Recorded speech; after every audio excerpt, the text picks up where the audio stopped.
Are you a person who eats right and exercises 5 days a week, but when the weekend comes around, you kind of fall off track and you feel like you undo all the progress that you did during the week? Well, guess what? You're not alone at all. This is a common thing that happens and something that we're going to dive into today on today's Q&A episode. That's right, we're taking a question from a listener and I'm going to answer it.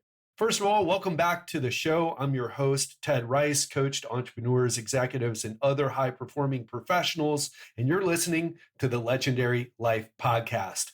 So let's jump right into the question and then answer it. So this question comes to us from Paul from California. He says, "Hey, Ted, I love this show. And I have a question for you. How do you stop sabotaging your health and fitness efforts during the weekend? I work out and eat right 5 times per week, and every weekend I tend to overeat and overdrink. And every Monday I feel like a failure. How do I break this cycle? Thanks for all you do." Paul, thank you for sending in this question. It's a great question, and it's something that I've answered in the past. But today I want to try to take a different approach. And before I get to the answer, I want to tell you this is the question. What you're really asking here is, how do we enjoy our lives and still lose fat and maintain that fat loss over time? That's the question, isn't it? Because it's easy to be super strict, isn't it? It's easy. It's easy in the sense that, if you eat chicken and broccoli 3 times a day or even 5 times a day, you lose fat. But how do you maintain a strict diet like that when you're eating with your family, or you're taking your wife out to dinner for her birthday, or you're taking your husband to lunch to celebrate Father's Day, or whatever the occasion is, or hanging out with your friends and your friends aren't on a diet. They're not trying to lose weight, or maybe they don't need to. They're out partying, but you feel like you've got to order the salad. So I want to clear something up here before I get into this, because this is the question. And so many people make assumptions about me. And what I want to tell you is, I'm like you. I'm not perfect. And I love going to restaurants, especially when the chef's name is on the dessert menu. I also love to travel. I think one of the best ways to experience a different culture, because that's my thing, I don't travel to experience vacation spots. I travel to experience the cultures because it's transformed my life. One of the best ways to do that is through experiencing the food of that culture, because I believe that food goes way beyond just fuel. Certainly that's true at a physiological level, but I believe that food is also how we connect with other people. For example, grandma's apple pie, mom's Thanksgiving stuffing, dad's barbecue. Who wants to give all that up just so that you could, quote unquote, be healthy? And the good news is you don't have to. I've eaten my dad's barbecue, and my stepmom used to make great cornbread stuffing. And I've traveled and eaten pad thai in Bangkok, pho in Vietnam, bak kut teh in Malaysia, guacamole and tacos in Mexico. Don sirloin, anyone? Arepas in Colombia, Rodizio, which is the steak buffet place in Brazil. We can enjoy our lives and still lose fat. And that's lesson number one. There's a way to do this. There's a way to enjoy your life and to stay lean and to be healthy. I say that because so many people don't believe it's possible. Either it's all enjoyment or no enjoyment. Either it's pizza, pasta, chocolate lava cake for dessert, or it's chicken and broccoli 5 times a day. And that's not true. So there's there's a way to do this. One of my friends is in Hawaii right now. Maybe that's what that came from. So there's a way to enjoy your life and to stay lean. The second lesson is it's going to take work. And most people nod their head. Yeah, I know it's going to take hard work. Chicken and broccoli. No, that's not the hard work. The hard work isn't going on a strict diet. Everyone can do that and lose weight. The hard work is getting away from this binary approach where you're either on the diet or off the diet. This is how you make it into a lifestyle, folks. You can't go on a diet. You've got to stop going on diets. That's the work I'm talking about. This is going to take work to reprogram your mind. Diet culture has you believe, oh, I got to go on a diet. Yeah, and you go on a diet that you know you're going to get off of, and then you gain the weight back. What kind of ridiculousness is that? And those are the people who I deal with mostly in my coaching clients, people who've done it. So they know it's possible to get results, but they've got to be really strict and they can't maintain it. So the work here that I'm talking about is you're going to have to shift your perspective and take a different approach. And it's very hard to do that because what are we talking about? We're talking about behavior change. The knowledge part is easy. Everyone who listens to this show has a high IQ, above average intelligence. Intelligence is not your problem. Now, there is a lot of information too, but even when I give my clients the right information, it's still a struggle to change behavior. Behavior change is the hard work we're talking about. Number 3 is that to do this behavior change, because it's much harder. It's easy to learn things intellectually. Oh, it's about calories in, calories out. How many grams of protein? What type of workouts do I need to do? That's the easy stuff. It's the habit change, the behavior change that's hard. And to do this work, you're going to have a strong reason why. It sounds cliche, but it's 100% true. Think about when you show up to your work, whether you have a business or you're working for someone else, you show up even when you don't want to. Now, maybe you take a day off here and there, like, I don't know, I think I might have the Rona, so I need a couple days. But you show up most of the time, even when you don't want to, because you have a strong reason why. You're working towards something. Maybe it's financial gain. Maybe it's you're really passionate about you're doing whatever it is. You have a strong reason why. Think about when you're a parent and you don't feel like being one. You don't feel like wiping butts if you got a young kid, or you don't feel like disciplining if you got a teenager, but you do it anyway because you're committed to that child. And what you're going to have to do is have a strong reason why you're committed to yourself.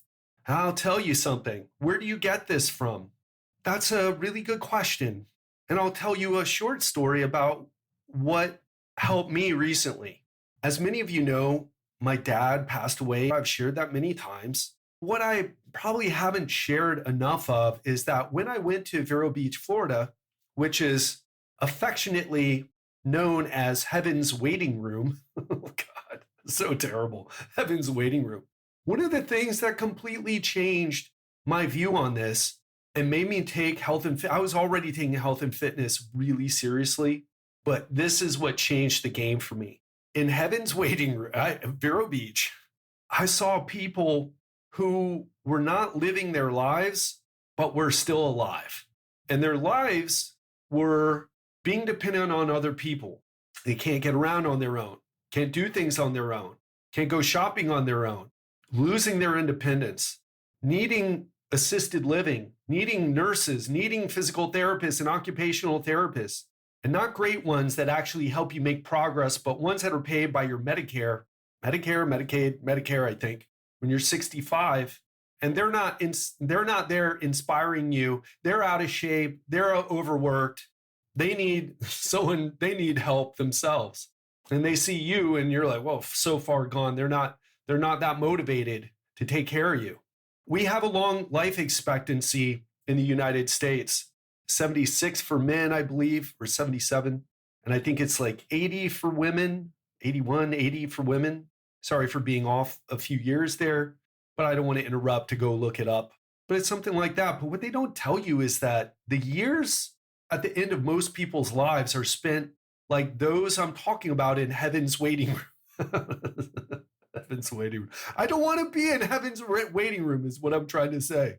If I'm going to drop dead from a heart attack, I don't want to be because I couldn't get up out of my chair and maybe I forgot to take my blood pressure medication and I had a stroke or a heart attack. I want it to be because I was out doing something. I want to live my life because what a lot of people end up doing at the end of their lives, from what I saw in Vero Beach, Florida, they're just waiting to die. They're doped up on painkillers. They're watching TV. They're arguing about politics. They're doing a lot of things just to pass the time because They can't do much else. And it was so profound to see that, to be around it. It forever changed me. I do not want to end up like that. So, knowing your why, having a strong reason why, getting in touch with that is super important. Now, I want to also give you a little bonus tip here, because sometimes our motivation waxes and wanes, usually based on how much stress we've got going on in our life.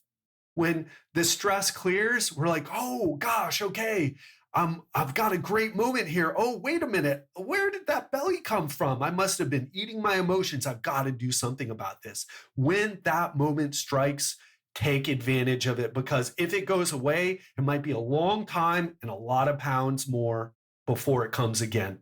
A little bonus tip for you there. So the fourth lesson is that you're going to have to learn how to balance the budget. One of the reasons why it's so easy to talk to the high performers I work with is they're all in business and they all kind of get the importance of numbers. I've worked with high performance sales professionals. So they've got sales quota. They know their numbers from the previous quarter, and they know what their numbers should be for this quarter. They know their numbers. And other entrepreneurs that I work with, they know their numbers too. Now they have people, accountants, and other people that help keep track of it, but they know that the numbers need to match up. You need to make more money than you spend if you want to stay in business and you want to pay yourself, or the business doesn't last. So in terms of fat loss, we also have a budget. We have a budget of food that we can eat every day. And this, I want you to pay attention here, because this changed everything for me, and it changes everything for my clients. Because what we hear out in the media is that, oh, I can't eat carbs. Oh, I can't eat sugar. Oh, I can't have a soda with sugar in it. I can't eat dessert. I got to give up everything that I love. All the foods that I'm currently eating, I need to stop eating those and eat all these foods that I'm not currently eating and don't really love. And what I'm trying to tell you is this: budgets are budgets. We all have a certain amount of calories that we can use every day, or let's say, just to go with the analogy, spend every day. So if you want to eat key lime pie, you can eat key lime pie, but it comes out of the budget and you have to spend less elsewhere to fit the budget. So you can have the drinks, you can have the dessert, you can have the pizza, you can have the burgers, but you have to manage the budget. This is a tough one, both mindset wise and also learning it. It's easy to say, but it requires, my coaching program, it's like getting your MBA, your executive MBA. You're going to learn about the foods that you're eating at a deep level so that you start to understand the budget. Because right now, you don't know if you're eating 4,000 calories, 5,000 calories, 3,000 calories. You don't know. Most people don't. They have no idea how many calories was in your breakfast, how many calories was in your lunch, how many calories was in your dinner. And the thing that people try to do is they try to get strict. So instead of trying to learn about the food, what they do instead is, well, I'll just eat chicken and broccoli. I'll eat white fish and asparagus. I'll eat 99% lean hamburger. Yeah, okay, those can help. But the problem is this: if you don't balance your budget in a way where you feel like, I can do this for the rest of my life, I'm still able to do those things and eat those things that I love, still able to go to dinner with my wife or my husband and have a glass of wine and have a dessert. I'm still able to go on vacation and eat some things that I wouldn't normally eat. I'm still able to go and have holiday dinners, holiday meals with my family without being the weirdo who's got to pack their meal. Because you can eat the same food that your parents are eating if you knew more about the food. But you got to learn this stuff. And it's not easy to learn. You've got to read nutrition information on labels. You've got to learn what's a better source of protein.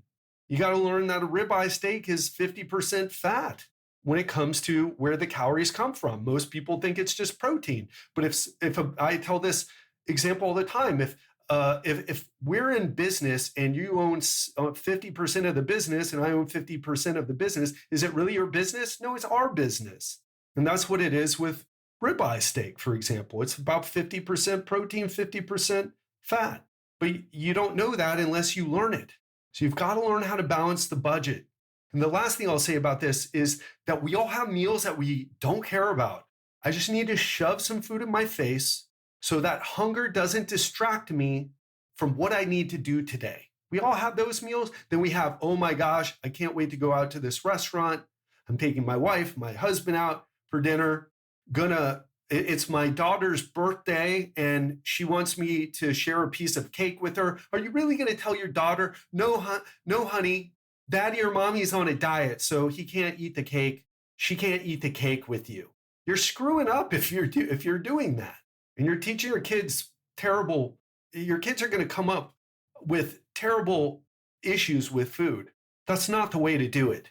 And if you learn how to balance this, you can have your cake and eat it too.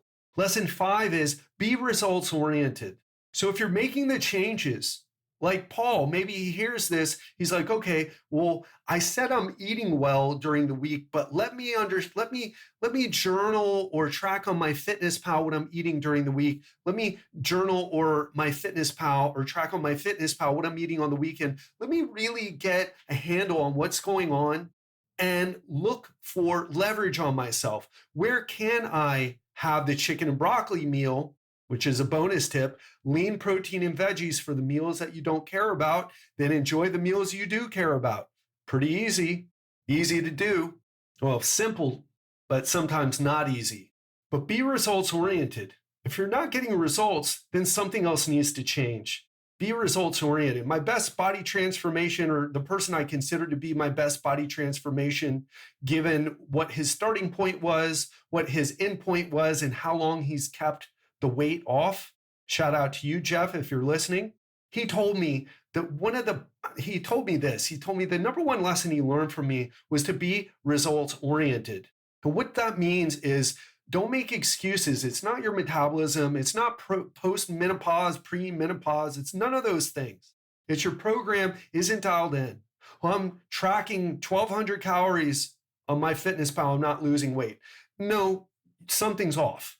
You're not doing it right if you're not getting results.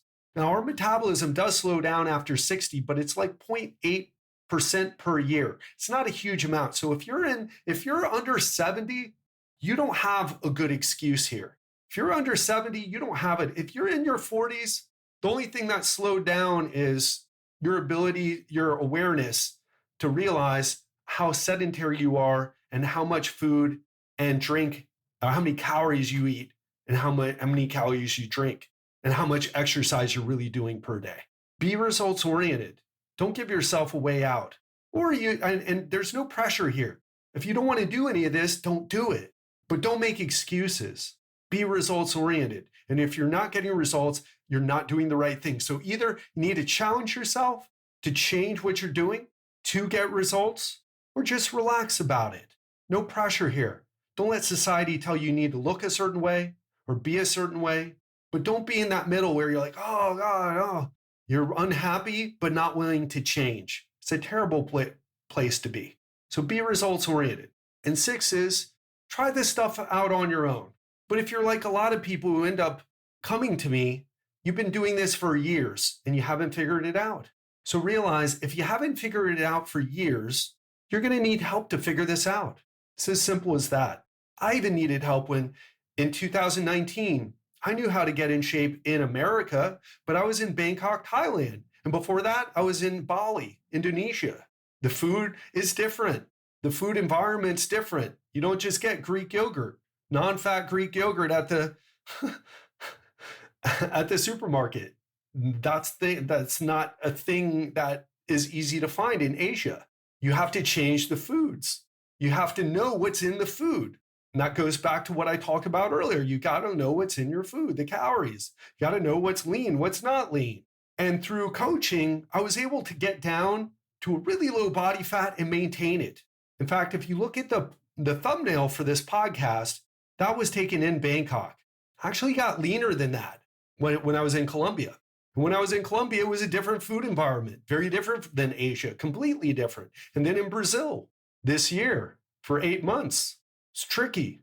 But because of the coaching that I did, because of the training myself, learning about food, the tracking of food, the weighing and measuring of food, the understanding of food that I got, I was able to adapt to every single environment that I was in. But I don't think I would have been able to do it on my own. In fact, I don't think I would have been able to, but the fact is I wasn't able to.